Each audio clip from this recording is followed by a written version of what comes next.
കൊല്ലത്ത് ദേശീയപാത തകർന്നതിൽ കരാർ കമ്പനിക്കെതിരെ നടപടി. ശിവാലയ കൺസ്ട്രക്ഷൻസ് കമ്പനിയെ 1 മാസത്തേക്ക് കേന്ദ്ര സർക്കാർ വിലക്കി. വിദഗ്ധ പരിശോധനാ റിപ്പോർട്ടിന്റെ അടിസ്ഥാനത്തിലാണ് നടപടി. കരിമ്പട്ടികയിൽ ഉൾപ്പെടുത്താതിരിക്കാൻ 1 മാസത്തിനകം കാരണം കാണിക്കൽ നോട്ടീസിന് മറുപടി നൽകണം. സജു തോമസ് ഡൽഹിയിൽ നിന്ന് വിവരങ്ങൾ നൽകാനായി ചേരുന്നു. സജു, വലിയൊരു അപകടമാണ് കഴിഞ്ഞ ദിവസം ഒഴിവായത്. വലിയ അപകടമുണ്ടാക്കാവുന്ന ഒരു സംഭവം തന്നെയായിരുന്നു ഉണ്ടായത്. എന്ത് നടപടിയിലേക്കാണ് നിലവിൽ ഇപ്പോൾ കേന്ദ്ര സർക്കാർ കടന്നിരിക്കുന്നത്? പ്രധാനമായിട്ടും 1 മാസത്തേക്കുള്ള വിലക്കാണ് ഇപ്പോൾ കരാർ കമ്പനിക്ക് നൽകിയിരിക്കുന്നത്. ഗുരുതരമായിട്ടുള്ള പിഴവായിട്ട് തന്നെയാണ് ഇപ്പോൾ കേന്ദ്ര സർക്കാർ ഇതിനെ വിലയിരുത്തിയിരിക്കുന്നത്. കരാർ കമ്പനിക്ക് വീഴ്ച ഉണ്ടായി എന്നുള്ളത് റിപ്പോർട്ടിന്റെ അടിസ്ഥാനത്തിൽ, പ്രത്യേകിച്ച് 2 അംഗ സമിതിയുടെ റിപ്പോർട്ടിന്റെ അടിസ്ഥാനത്തിലുള്ള ഇപ്പോൾ കേന്ദ്രം ഇത്തരമൊരു തീരുമാനത്തിലേക്ക് എത്തിയിരിക്കുന്നത്. ഈ കമ്പനിയെ 1 മാസത്തേക്കാണ് ഇപ്പോൾ വിലക്കിയിരിക്കുന്നത്.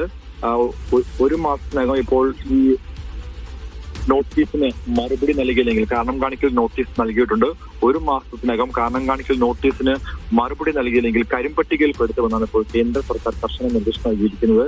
ശിവാലയ കൺസ്ട്രക്ഷൻ എന്ന കമ്പനിയാണ് ഇപ്പോൾ 1 മാസത്തേക്ക് വിലക്കിയിരിക്കുന്നത്. അതേ ഗൗരവത്തോടെയാണ് കേന്ദ്ര സർക്കാർ ഈ വിഷയം കാണുന്നത്. നേരത്തെ മലപ്പുറത്ത് ദേശീയപാത ഇടിഞ്ഞ സമയത്തും സമാനമായി തന്നെ 2 അംഗ സമിതിയെ കേന്ദ്രം നിയോഗിക്കുന്നതിന്റെ അടിസ്ഥാനത്തിൽ, റിപ്പോർട്ടിന്റെ അടിസ്ഥാനത്തിൽ ഉദ്യോഗസ്ഥരെ അടക്കം മാറ്റിയിരുന്നു. ഇന്നിപ്പോൾ പ്രധാനപ്പെട്ട 2 നിർദ്ദേശങ്ങളാണ് ഇപ്പോൾ കേന്ദ്ര സർക്കാരിന്റെ ഭാഗത്തേക്ക് വന്നത്.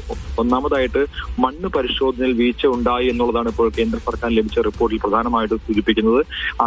അടിസ്ഥാന പാത നിർമ്മാണത്തിലും വീഴ്ച ഉണ്ടായിട്ടുണ്ടെന്നുള്ള പ്രധാനപ്പെട്ട ഒരു വിശദീകരണവും കൂടിയാണ് ഇപ്പോൾ ഈ റിപ്പോർട്ടിൽ പ്രധാനമായിട്ട് എടുത്തു പറയുന്നത്. 30 അടി ഉയരത്തിൽ നിന്ന് ഈ പാത ഇടിഞ്ഞു താണതിൽ വലിയ വീഴ്ച ഉണ്ടായെന്നാണ് ഇപ്പോൾ കേന്ദ്രത്തിന്റെ വിലയിരുത്തൽ. 2 ഉദ്യോഗസ്ഥർക്കെതിരെ ഇപ്പോൾ നിലവിൽ നടപടി എടുത്തിരിക്കുകയാണ്. എഞ്ചിനീയറിംഗ് കമ്പനിയായ റെസിഡന്റ് എഞ്ചിനീയറിംഗ് കമ്പനിയിലെ റെസിഡന്റ് എഞ്ചിനീയറെ സ്ഥലം മാറ്റിയിട്ടുണ്ട്. അതോടൊപ്പം തന്നെ കരാർ കമ്പനിയുടെ പ്രോജക്ട് മാനേജരെയും സ്ഥലം മാറ്റിയിട്ടുണ്ട്. വിഷയത്തിൽ ഗുരുതരമായിട്ടുള്ള വീഴ്ച സംഭവിച്ചിട്ടുണ്ട് എന്നാണ് ഇപ്പോൾ കേന്ദ്ര ഈ കൺസ്ട്രക്ഷൻ കമ്പനി ഇതിനോടകം എന്തെങ്കിലും വിശദീകരണം നൽകിയിട്ടുണ്ടോ സജു?